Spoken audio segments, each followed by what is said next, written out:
friends, we are back. We are talking this month about transitions that just happen to happen during menopause. So today I thought we would talk about one that's really near and dear to my heart, and that is balancing self-care with caregiving for our aging parents. My parents are turning 88 and 91 this fall. So it's really quite a dance of love and responsibility. And it brings out a lot of emotions in us, right? Like we feel so grateful and blessed that they're still in our lives, sharing with their grandkids, our kids, just sharing their wisdom, being there for us. And yet at the same time, we're exhausted because we're that sandwich generation. We're taking care of our kids, taking care of our parents, taking care of ourselves, and we're fearful of what might be what might be to come in the future, and at the same time feeling guilty that we're maybe not doing. We feel like we're not doing enough, even though I'm sure you are. Um, and I don't think it's just me that feels that way. I mean, this is what I hear from my clients too, and my friends.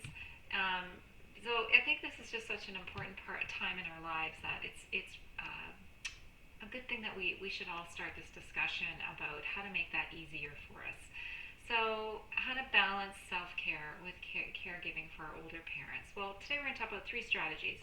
One is setting boundaries, one is prioritizing your self-care, and one is how to get support during those times that we really need it. Before we do that, my name is Nancy Brooker. I'm the Living in Yes coach for women who are navigating the challenges of menopause. It's a time of really a lot of change in our lives.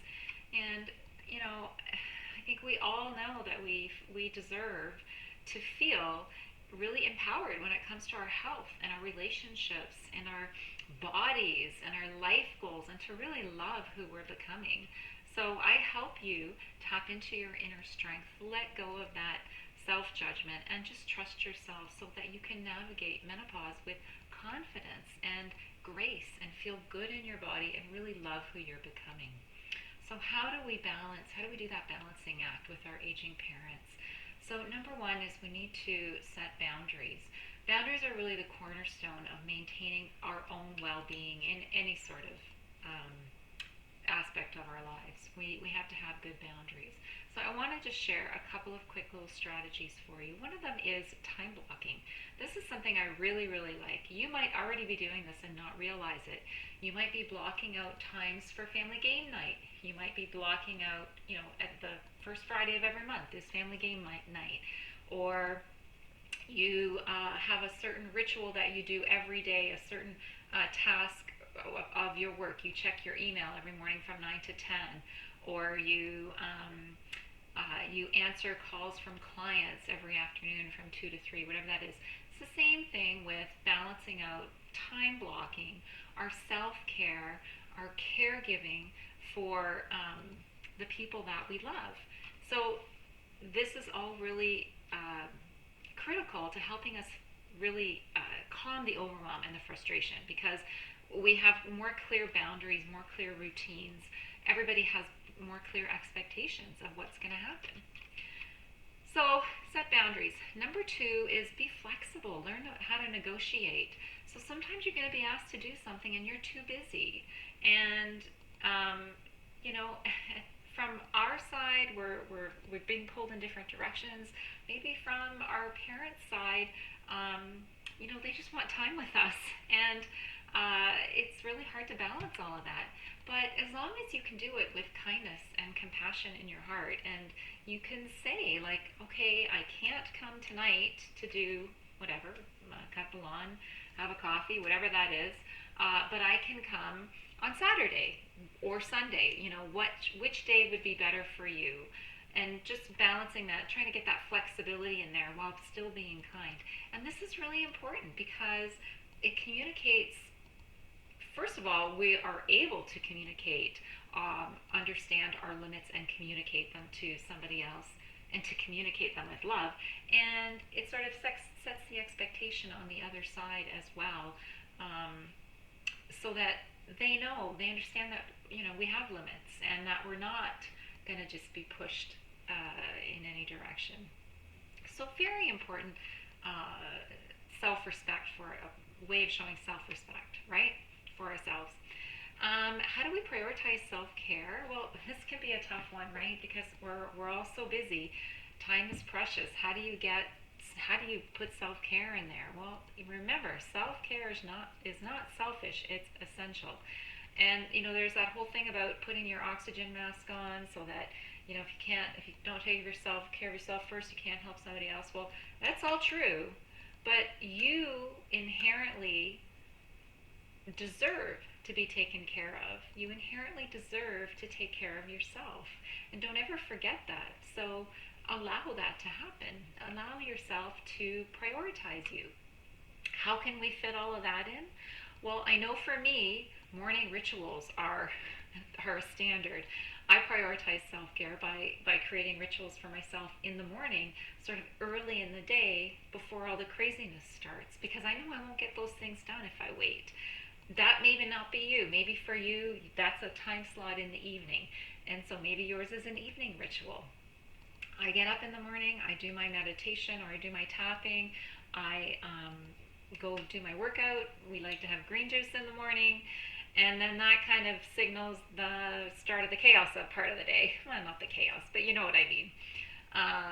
And that's how I set that time aside for myself to make sure that I get it done. It's really important to nourish your mind and your body and your soul. So allow yourself that. Build it into a ritual. And another thing you can do is mindfully delegate. This is really important. You are not responsible for everything with your parents. And maybe this is a little bit tougher in your situation. I'll tell you what we do in ours. We have a family chat. So it's my sister and I that sort of share the responsibility of helping out with my parents. But our spouses are around too, and we all have kids. And so we have a family chat with everybody in the families are in this chat. And when there's something that we need help with, we just put a shout out in the chat like, hey, who can go cut the lawn? Who can go shovel the snow? Whatever it is. And we're very fortunate. The kids are really always willing to put their hand up and go and do whatever they need to do to get a salami sandwich out of my parents. So, and it teaches them responsibility and compassion and teamwork. And it also hopefully sets a standard for how they're going to care for us when it comes our turn. So remember, you're not on this journey alone. And finally, get some support. There's seeking support is not a sign of weakness. It's a sign of strength. It takes strength to know when you need help. So seek out support groups in your area, people who are going through the same thing that you're going through. You can learn so much from other people, from hearing their stories. You can feel more compassion for yourself for what you're going through, more compassion for your family, for your parents. You might learn some tips and tricks of things that you can do to make your life easier, to make their life easier. Join some sort of caregiver support group. And the other thing is consider getting professional caregiving in the home for your parents, of course. We're very lucky here in Ontario. My father has PSWs that go into the house, personal support workers that help him with some of the basics that need to be done every day. And we're very fortunate that we're able to do that. I'm sure every community has something similar to that. It's about connecting with people who are going through the same thing, and doing your research and really advocating, because I think one of the important things is you don't, my dad always says the squeaky wheel gets the grease. And so if you're not advocating for your parents, then somebody else is going to get the grease. The PSWs are going to go somewhere else. And that's not to say it's so hard, because there's so few, there's not enough of them, and they're already stretched thin, but you're trying to prioritize your parents. So strategy number 3, hire a coach. If you're feeling overwhelmed by it all and you need some help, just, getting some clarity on what to do, getting the, not the courage, but just feeling comfortable having the conversations that you need to have with different caregivers, with your parents, with your family, that sort of thing. We can talk. That's something we can work through. We can calm the overwhelm. We can help you take care of them in a loving and compassionate way and make decisions from a place of calm and confidence and clarity.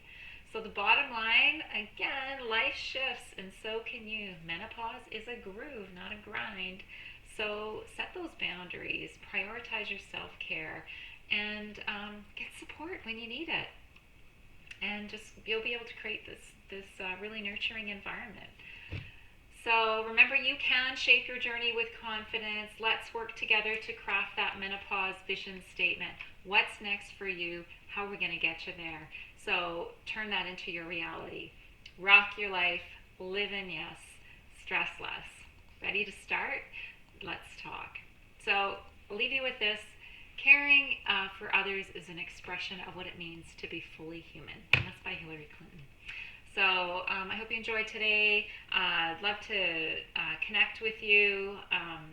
Give me some feedback. Let me know what you'd like to hear about. Any burning questions you have about menopause, please let me know. I'd love to talk about them.